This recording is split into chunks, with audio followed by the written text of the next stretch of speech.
এই জীবন কিভাবে বদলানো সম্ভব?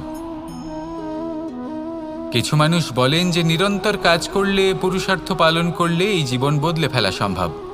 আজ আমি আপনাকে বোঝাবো যে এক মুহূর্ত, সময় আর সিদ্ধান্ত কতটা গুরুত্বপূর্ণ হয়। এক মুহূর্তই যথেষ্ট। একটা মুহূর্ত এত শক্তিশালী হতে পারে যে তা আপনার সমগ্র জীবন পাল্টে দিতে পারে। এমন এক সময় ছিল শ্রীরামের কাছে, যখন ওনাকে সিদ্ধান্ত নিতে হয় যে উনি নিজের পিতার আদেশ পালন করতে বনবাসে যাবেন নাকি যাবেন না। উনি সেই আদেশ পালন করেছিলেন। তারপর সময় অনুসারে উপযুক্ত সিদ্ধান্ত নিলেন। আর আজ সকলের মনে বসবাস করেন শ্রীরাম। আর অন্যদিকে আছে রাবণ। ওনার কাছে একটা সময় ছিল, একটা সুযোগ ছিল নিজের প্রারব্ধকে শুভ করে তোলার।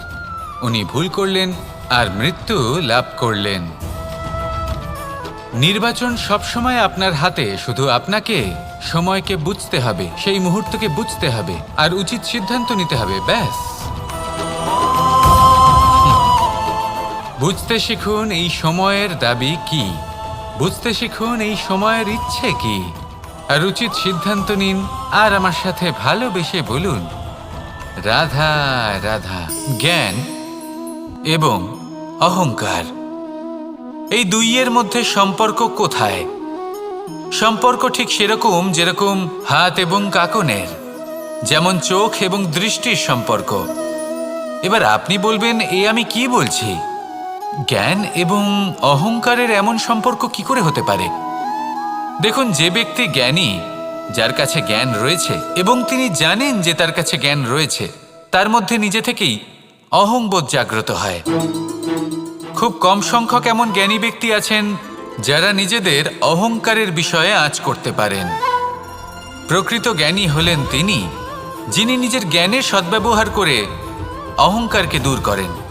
উচিত সময়ে বুঝে যান, নিজের অন্তর যাচাই করে এই বিষয়টা দেখেন যে তার অন্তরে অহংবোধ জাগ্রত হচ্ছে এবং নিজেকে সেখানেই থামিয়ে দেন, যাতে অহংকারের পথে তিনি অগ্রসর না হয়ে যান। এই অহংকার কখন উচিত, কখন অনুচিত, কখন প্রয়োগ করা উচিত, উচিত নয়, কখন বাধা দেওয়া উচিত, এটা শেখা অত্যন্ত প্রয়োজনীয়। আর যদি এটা আপনি শিখতে পারেন, তাহলে আপনি একজন জ্ঞানীও হয়ে উঠবেন এবং সুখীও থাকবেন। তাই মনে রাখবেন, এই জ্ঞান নিয়ে কখনোই অহংকার করবেন না, বরং সবসময় নিজের অহংবোধের বিষয়ে প্রকৃত ধারণা রাখবেন। আসুন আমার সাথে ভালোবেসে বলুন, রাধা রাধা।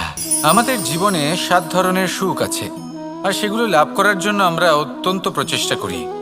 কিন্তু কোনো প্রচেষ্টা করার পূর্বে তা কিভাবে করব সেটা বোঝা খুব প্রয়োজন, আর সেখানেই আমরা ভুল করে থাকি।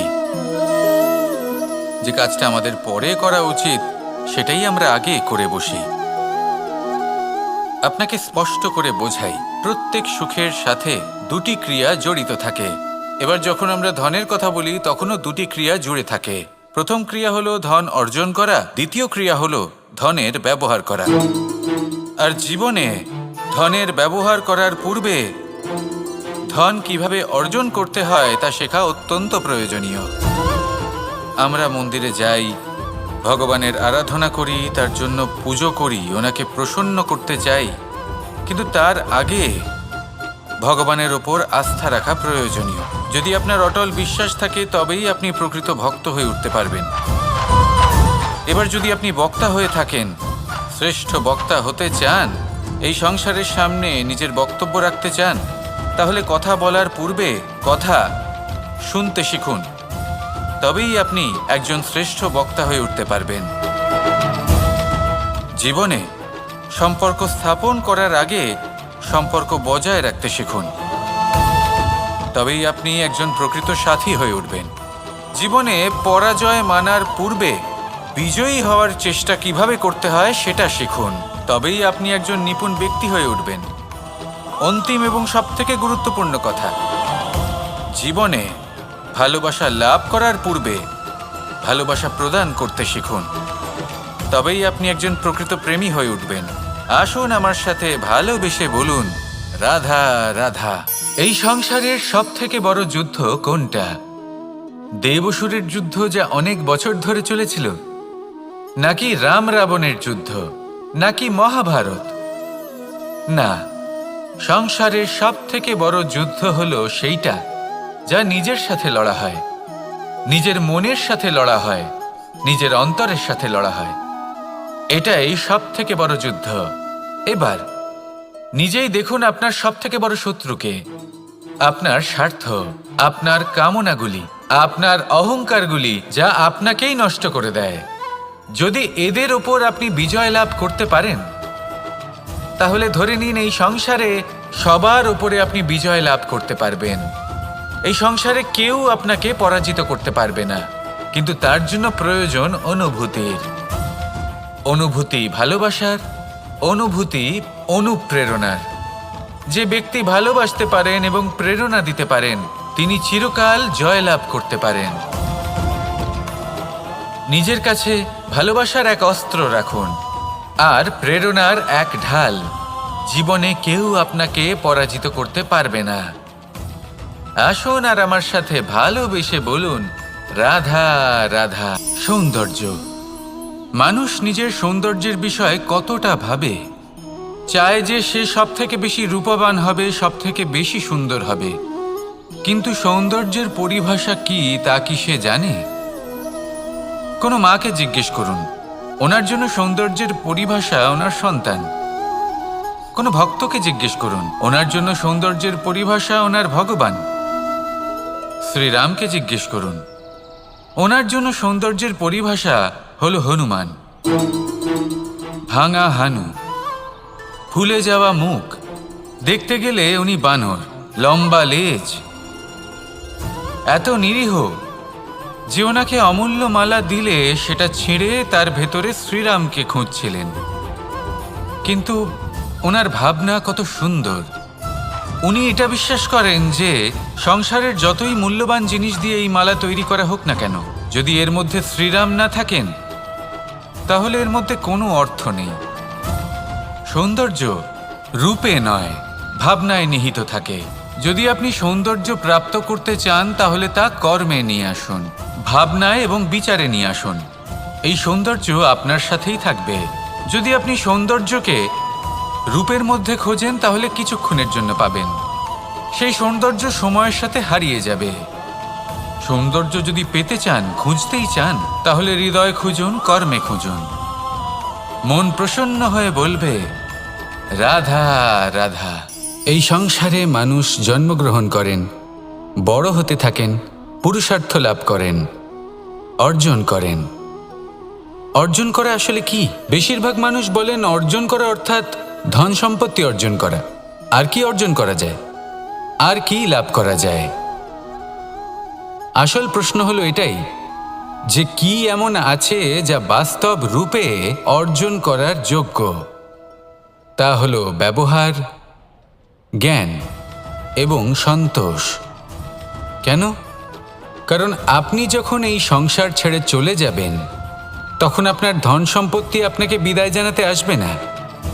আপনাকে বিদায় জানাতে আসবে আপনার আপনজন, যাদের সাথে আপনার সুসম্পর্ক ছিল। সমগ্র সংসারে সহস্র মানুষ ধন অর্জন করে থাকেন। শ্রেষ্ঠ মানুষ হলেন তিনি যিনি ব্যবহার, জ্ঞান এবং সন্তোষ অর্জন করে থাকেন, একে সকলের মধ্যে বিতরণ করেন। তাই এটাই করুন আর আমার সাথে ভালোবেসে বলুন, রাধা রাধা। সেই কখন থেকে এই পুস্তকটিকে দেখছি, কিন্তু এর থেকে আমি কোনো জ্ঞান লাভ করতেই পারছি না। এবার আপনি বলবেন যে আজ কেমন বিচিত্র কথা বলছি আমি। যদি এই পুস্তক থেকে আমাকে জ্ঞান লাভ করতে হয় তাহলে শুধুই তাকিয়ে থাকলে হবে না। আমাকে এই পুস্তককে খুলতে হবে, পড়তে হবে, তাকে বুঝতে হবে, তবেই তো জ্ঞান প্রাপ্তি হবে। বড়ই সহজ একটা ব্যাপার, কিন্তু একে যাপন করা অত্যন্ত কঠিন, তাই না? আপনি নিজেকেই দেখে নিন। আপনার কাছে অনেক জ্ঞান রয়েছে। সহজ থেকে সহজতর জ্ঞানের কথা যদি বলি, আপনি এটুকু তো জানেন যে সত্যি কথা বলা ভালো কাজ, দান করা হলো পুণ্যের কাজ। আপনি জানেন যে পরিশ্রম করলে সাফল্য আসবে। এই জ্ঞান তো আমাদের কাছে রয়েছে, এমন অনেক জ্ঞান আমাদের কাছে রয়েছে, কিন্তু আলস্যের কারণে, অবহেলা করে আমরা শুধু এই জ্ঞান প্রয়োগ করতে পারি না, এই জ্ঞান যাপন করতে পারি না, একে আচরণে প্রয়োগ করতে পারি না, সেই জন্য দুঃখী হয়ে যাই। তাই আপনার কাছে যা যা জ্ঞান আছে, যা যা জ্ঞান আপনি লাভ করেছেন, সেই জ্ঞান যাপন করা শুরু করুন, জীবনে প্রয়োগ করতে শুরু করুন। এই মন প্রত্যেকটি মুহূর্তে প্রসন্ন থাকবে, আর লক্ষ্যপ্রাপ্ত করে এই মন বলবে, রাধা রাধা। একটা জলের ফোঁটাকে ফোঁটা নামে সম্বোধন করা হয়। অনেক ফোঁটা একত্রিত হলে সাগরের রূপ ধারণ করে। শুধু একটা পাতাকে পাতা বলা হয়, অন্য অনেক পাতার সাথে একত্রিত হলে তা গ্রন্থের রূপ ধারণ করে। একটা মাত্র সুতো অন্য সুতোর সাথে মিলিত হলে বস্ত্রের রূপ ধারণ করে। অনেক সংখ্যক ইট একত্রিত হলে মহলের রূপ ধারণ করে। সৈন্যরা একত্রিত হলে সৈন্যদল তৈরি হতে পারে। এটা হলো শক্তি সংগঠনের, এটাই হলো শক্তি একতার। তা সে বনস্পতি হোক বা কোনো ব্যক্তিই হোক, কোনো মনোভাবই হোক, যদি একা থাকে তাহলে দুর্বল হয়ে পড়বে। যদি সংগঠিত থাকে তাহলে শক্তিও বাড়বে আর আপনাকে সামনে এগিয়েও নিয়ে যাবে। তাই এই একতায় বিশ্বাস রাখুন আর আমার সাথে ভালোবেসে বলুন, রাধা রাধা। এমন কিছু রয়েছে মানুষের মনে, তাদের জীবনে এমন এক আবেগ যা সর্বজন বিদিত, যা সবাই জানেন যে উপস্থিত আছে, সেটাকে আমরা সমস্যা বলে থাকি। এমনিতে আমরা সকলেই জানি যে এমন কোনো গৃহ নেই যেখানে মৃত্যুর ছায়া পড়েনি, এমন কোনো বৃক্ষ নেই যার দ্বারা ওষুধ তৈরি সম্ভব নয়, এমন কোনো অন্ন নেই যা সময়ের সাথে বিষ বা অমৃতে পরিণত হতে পারে। এবার এই সমস্যাগুলি কোনো ব্যক্তির জন্য সমস্যা হতে পারে, কিন্তু নিজে থেকে এরা কোনো সমস্যাই নয়। এরা আসে আমাদের সাহায্য করতে, আমাদের কিছু শেখাতে। আপনি নিজেই দেখুন, পর্বতের শিখর থেকে কোনো এক পাখি পড়ে গিয়ে নিজের প্রাণ ত্যাগ করলো। সেটা কখন সম্ভব? যখন সেই পাখি ওড়ার চেষ্টাই করে না। তখন যখন কোনো ব্যক্তি জলে পড়ে যান এবং ডুবে গিয়ে নিজের প্রাণ হারান, এর সম্ভাবনা কখন বেশি থাকে? যখন সেই ব্যক্তি সাঁতার কাটার চেষ্টাই করেন না। তখন এই সমস্যা প্রত্যেকের জীবনে থাকবেই, কিন্তু এটা মনে রাখা প্রয়োজনীয় যে কোনো সমস্যা পরিস্থিতির কারণে সমস্যা হয়ে ওঠে না। এই পরিস্থিতি যখন আমাদের সামনে আসে, আমাদের তা কঠিন মনে হয়, আমরা নতমস্তক হয়ে পড়ি, ভয়ভীত হয়ে পড়ি, তার সম্মুখীন হতে পারি না। তখন তা সমস্যার রূপ নেয়। দৃঢ় হয়ে দাঁড়িয়ে থাকুন সাহসের সাথে, এই পরিস্থিতিগুলির সম্মুখীন হন, দেখবেন সমস্যা কখন সাফল্যে পরিণত হবে আপনি জানতেই পারবেন না। আসুন আমার সাথে ভালোবেসে বলুন, রাধা রাধা। এই সংসারে কখনো কোনো ব্যক্তিকে তার বাইরের পোশাক দেখে বিচার করার চেষ্টা করবেন না, এটা খুব বড় ভুল করবেন। যেমন আমরা জীবনে অনেক সময় এমন করি, ধরুন কোথাও একটা গাছ দেখলাম, খুব বিশাল আকারের একটা গাছ, যেটা মাটির থেকে অনেক উঁচুতে পৌঁছে গেছে, যার বিশাল শাখা আছে। সেগুলো দেখে আমরা ভাবি যে এই গাছে হয়তো কত সুস্বাদু ফল আছে, আমরা সেই গাছের পরিচর্যা করতে থাকি। আবার অন্যদিকে হলো একটি তৃণ, যেটা মাটি থেকে কিছুটা উঁচুতে পৌঁছেছে, কিন্তু সেই তৃণর নিচে, মাটির নিচে অত্যন্ত সুস্বাদু ফল বা সবজি জন্ম নেয়, যা আমাদের স্বাস্থ্যের পক্ষে অত্যন্ত উপকারী। সেই জন্য কখনো আবরণ দেখে কাউকে বিচার করতে চেষ্টা করবেন না। তার বদলে এটা বোঝার চেষ্টা করুন যে আপনার সামনে যে ব্যক্তি আছে বা বস্তু আছে, তার বিশেষত্ব কি। যদি এই বিশেষত্ব বোঝার ক্ষমতা আপনি অর্জন করেন, যদি এই শিল্প আপনি নিজের ভেতরে জাগ্রত করেন, তাহলে এই সংসারে বিশেষত্ব কি সেটা আপনি জানতে পারবেন। আর এই সমস্ত খেলা দৃষ্টি থেকে নয়, দৃষ্টিভঙ্গি থেকে জন্ম নেয়। দৃষ্টিভঙ্গি সবসময় শুভ রাখুন আর আমার সাথে ভালোবেসে বলুন, রাধা রাধা। যখন মানুষের মৃত্যু হয় তখন কি হয়? অনেক সংখ্যক মানুষ শোক পালন করতে চলে আসেন। যে ব্যক্তি মৃত্যু লাভ করেছেন তার অনেক বস্তু থাকে যেগুলো তার প্রিয়, যেগুলো তিনি ব্যবহার করেছেন, তার শয্যা, তার বস্ত্র, তার আভূষণ, সব কিছু তার থেকে বিচ্ছিন্ন করা হয়। এবং খালি হাতে তাকে শ্মশানের উদ্দেশ্যে রওনা করা হয়। আমি আপনাকে এই প্রশ্ন করতে চাই, আপনি এই সংসারে কি অর্জন করেছেন? ধন, সম্পত্তি, বস্ত্র, আভূষণ, এই সব কিছু যে আপনি অর্জন করেছেন, আপনার মৃত্যুর পরে তা আপনার থেকে দূর হয়ে যাবে।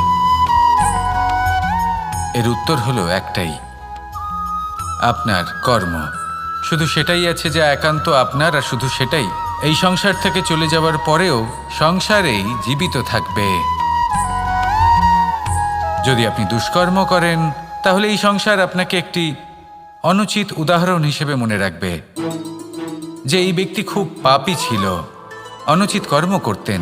যে পথে তিনি চলেছেন সেই পথে কারোর চলা উচিত নয়। সেখানেই যদি আপনি সৎকর্ম করেন, তাহলে সংসার চিরকাল এটাই বলবে যে খুব ভালো মানুষ ছিলেন, সবাইকে ভালোবাসতেন, সবাইকে সাহায্য করতেন, আমার খুব প্রিয় মানুষ ছিলেন। এটাই হলো শ্রেষ্ঠ কর্ম। সেই জন্য জীবনে শুধুমাত্র ধন, সম্পত্তি, আভূষণ এই সব অর্জন করতে গিয়ে নিজের মনোনিবেশ করবেন না। শ্রেষ্ঠ কর্ম করুন। সংসার থেকে চলে যাওয়ার পরেও এই কর্মই এই সংসারে আপনাকে জীবিত রাখবে।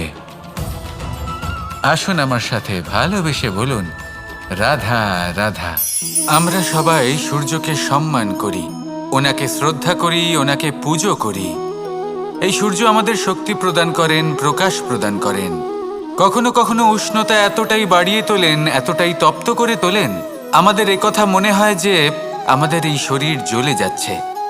তখনও আমরা বিরোধিতা করি না, তাকে কটু কথা শোনাই না, আমরা সসম্মানে তা গ্রহণ করি।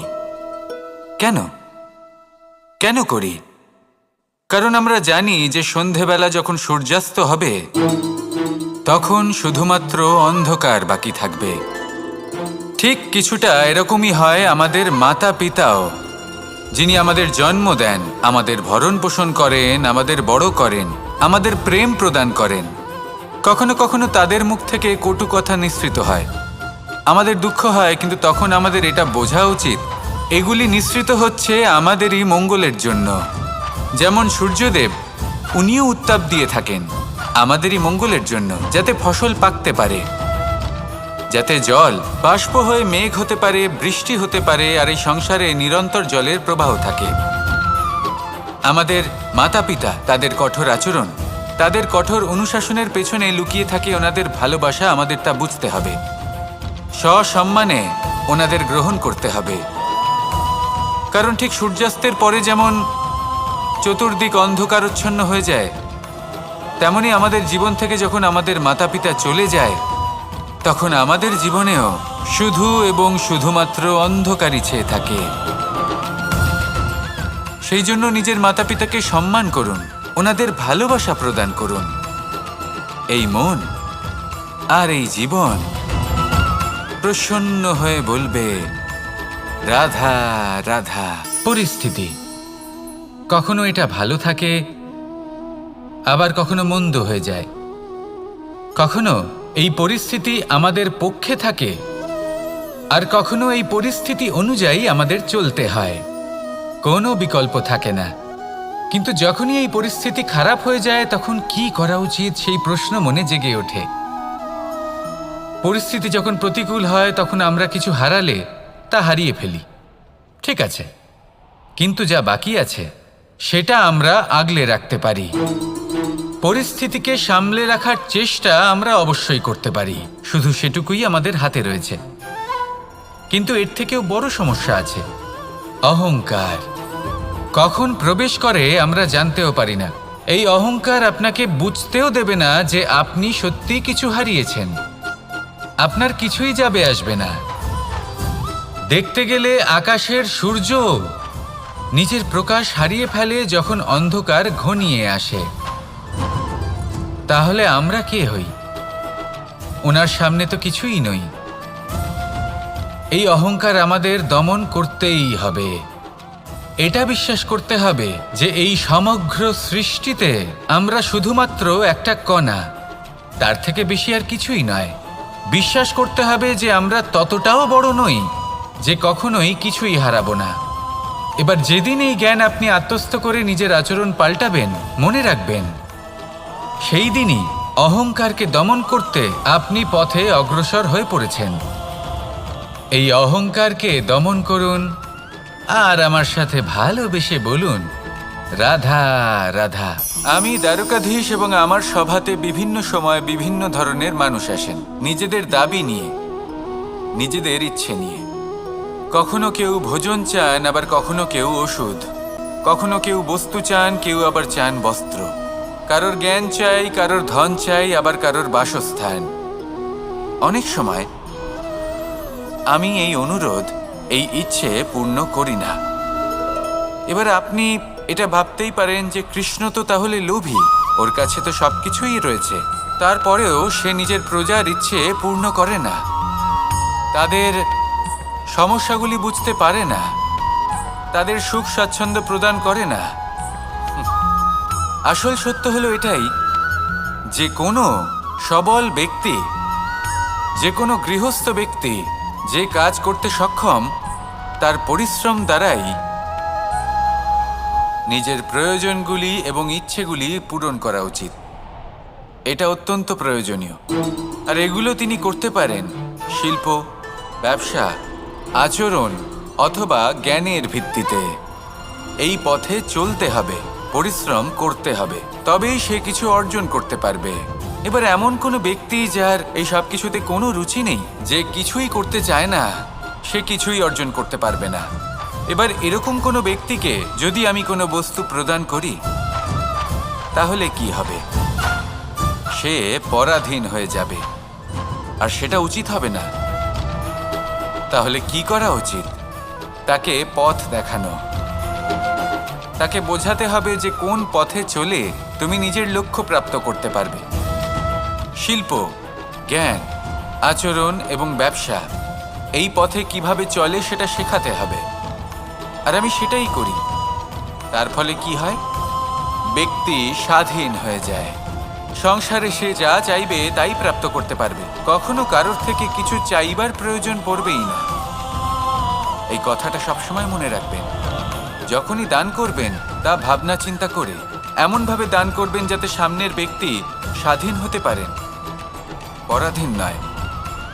আসুন আমার সাথে ভালোবেসে বলুন, রাধা রাধা।